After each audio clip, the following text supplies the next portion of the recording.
Hello friends, எல்லாருக்கும் வணக்கம். Welcome back to our homely princess channel.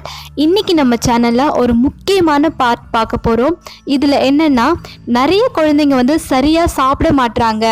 எவ்வளோதான் நம்ம ஹெல்த்தியாக டேஸ்டியாக செஞ்சு கொடுத்தாலும் குழந்தைங்க வாயில் வைக்கும் போதே துப்பிடுறாங்க. ரொம்ப கஷ்டமாக இருக்குது. நிறைய பேரண்ட்ஸ் ஃபீல் பண்ணுறீங்க. நிறைய சிஸ்டர்ஸ் இதை என்கிட்ட கமெண்ட்டில் கேட்டிருக்கீங்க. ஸோ அவங்களுக்கான வீடியோ தான் இன்றைக்கி நான் மேக் பண்ணியிருக்கேன். ஸோ மிஸ் பண்ணாமல் வீடியோவை ஃபுல்லாக பாருங்கள். நிறைய ரெமிடிஸ் சொல்கிறேன். அது மட்டும் இல்லாமல் இந்த வீடியோவை நான் ரெண்டாக உங்களுக்கு சொல்கிறேன். இது வந்து முதல் பார்ட்டு தான். நீங்கள் ரெண்டாவது பார்ட்டையும் மிஸ் பண்ணாமல் பார்க்கணுன்னா ப்ளீஸ் மறக்காமல் சப்ஸ்கிரைப் பண்ணிவிடுங்க. அப்போ தான் நான் ஃப்யூச்சரில் அப்லோட் பண்ணுற எல்லா வீடியோஸையுமே நீங்கள் மிஸ் பண்ணாமல் பார்க்கலாம். இப்போ வாங்க வீடியோக்குள்ளே போகலாம். சரி, இப்போ நீங்கள் சொல்கிற ரெமிடிஸ் எல்லாமே உங்கள் குழந்தைக்கு நீங்கள் ஃபாலோ பண்ணியிருக்கீங்களா அப்படின்னு நீங்கள் என்ன கண்டிப்பாக கொஷின் கேட்பீங்க. அந்த டவுட் உங்களுக்கு இருக்கும்.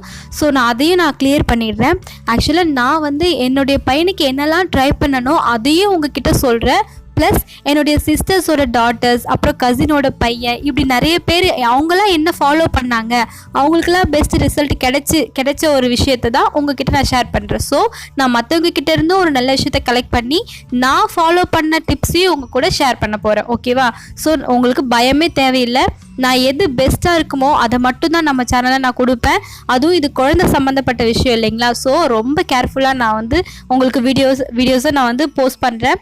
ஸோ ரொம்ப ட்ரஸ்டபுளாக நீங்கள் வந்து நம்பிக்கையாக இதை வந்து ஃபாலோ பண்ணலாம். இப்போது முதல் ரெமெடி என்னன்னு சொல்கிறேன்.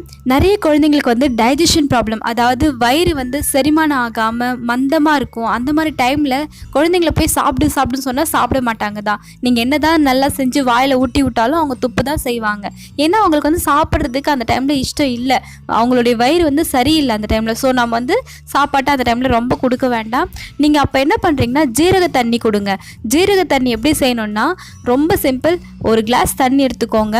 அதில் ஒரு ஸ்பூன் ஜீரகத்தை கலந்து மிக்ஸ் பண்ணிவிட்டு ஹீட் பண்ணுங்கள். நல்லா பாயில் பண்ணுங்கள். பாயில் பண்ணி ஒரு பாலாடை வரும். சரியா? நான் சொல்கிறேன், ஒரு கிளாஸ் தண்ணி வந்து ஒரு பாலாடை வர அளவுக்கு நீங்கள் நல்லா கொதிக்க வச்சதுக்கப்புறமா அதை வடிகட்டிட்டு ஆறுனதுக்கப்புறமா அந்த பாலாடையில் ஊற்றி நீங்கள் குழந்தைங்களுக்கு கொடுக்கலாம். இது வந்து 1 வயசுலேருந்து 8 வயசு வரைக்கும் நீங்கள் கொடுக்கலாம், செரிமான பிரச்சனை இருந்ததுன்னா. ஓகேவா? இப்போது செகண்ட் ரெமெடி என்னன்னு சொல்கிறேன். இந்த ரெமெடியை 2 வயசுக்கு மேலே இருக்கிற குழந்தைங்க எல்லாமே சாப்பிட்லாம். அதாவது நம்ம வீட்டில் ஒரு ஃபுல் பூண்டு இருக்கும் பார்த்தீங்களா, ஒரு முழு பூண்டு. அந்த பூண்டை எடுத்து நீங்கள் கேஸில் வாட்டுங்க. நல்லா வந்து சுட்டுடுங்க. அதாவது பூண்டு சுட்டு சாப்பிடுங்கன்னு சொல்லுவாங்க இல்லையா, அதை தான் நான் சொல்கிறேன். நீங்கள் வந்து பூண்டு வந்து அடுப்பு இருந்தால் ஈஸியாக இருந்திருக்கும். நிறைய பேர் வீட்டில் இப்போ அடுப்பு இருக்கிறதுக்கு சான்ஸ் இல்லை. ஸோ நீங்கள் கேஸ்லேயே நீங்கள் வந்து பூண்டு வந்து ஃபுல்லாக வாட்டுங்க. அது வாட்டினதுக்கப்புறமா நீங்கள் தோல் உரித்து குழந்தைங்களுக்கு மென்று சாப்பிட சொல்லுங்கள். ஏன்னா பல்லு முளைஞ்சிருக்கும் இல்லையா, அப்போது அவங்களுக்கு வந்து மென்று சாப்பிட சொல்லுங்கள். ஒன்று ஒன்றா கொடுங்க. அப்போ நினச்ச நேரத்துக்கு ஒன்று ஒன்றா கொடுங்க. சூப்பராக சாப்பிடுவாங்க. சாப்பிட பிடிக்காத குழந்தைங்க எப்படியா சாப்பிட வைங்க. அப்படி இந்த ரெமெடி அவங்களுக்கு சூட்டபிளாக இல்லைன்னா நீங்கள் வேறு ரெமெடி ட்ரை பண்ணலாம். ஓகே, இப்போ நான் தேர்ட் ரெமெடி என்னன்னு சொல்கிறேன். இந்த விஷயத்த நான் என் பையனுக்கு இன்னும் ஃபாலோ பண்ணிட்டு வரேன். ஸோ இதனால தானே என்னமோ என் குழந்தை கொஞ்சம் நல்லா சாப்பிட்றாங்க. சில பேர் சொல்லுவாங்க, குழந்தை வந்து சாப்பிட்றாங்கன்னு வெளியில் சொல்லாதீங்க, அது கண்ணு பட்டுரும் அப்படின்னு. அதெல்லாம் நான் மறைச்சிட்டு இருந்தால் உங்ககிட்ட எப்படி நான் சொல்ல முடியும் சொல்லுங்கள்? நீங்களும் வந்து ஒரு நல்ல விஷயத்த மற்றவங்களுக்கு ஷேர் பண்ணுங்கள். சரி, அப்படி என்ன விஷயம் அது? அப்படி என்ன மருந்து கொடுக்குறீங்க அப்படி கேட்குறீங்களா? ஒன்றுமே இல்லைங்க, கிரேப் வாட்டர். இது நிறைய பேர் வந்து கிரேப் வாட்டர்லாம் குழந்தைங்களுக்கு அந்தளவுக்கு கொடுக்கக்கூடாது அப்படின்னு சொல்லுவாங்க.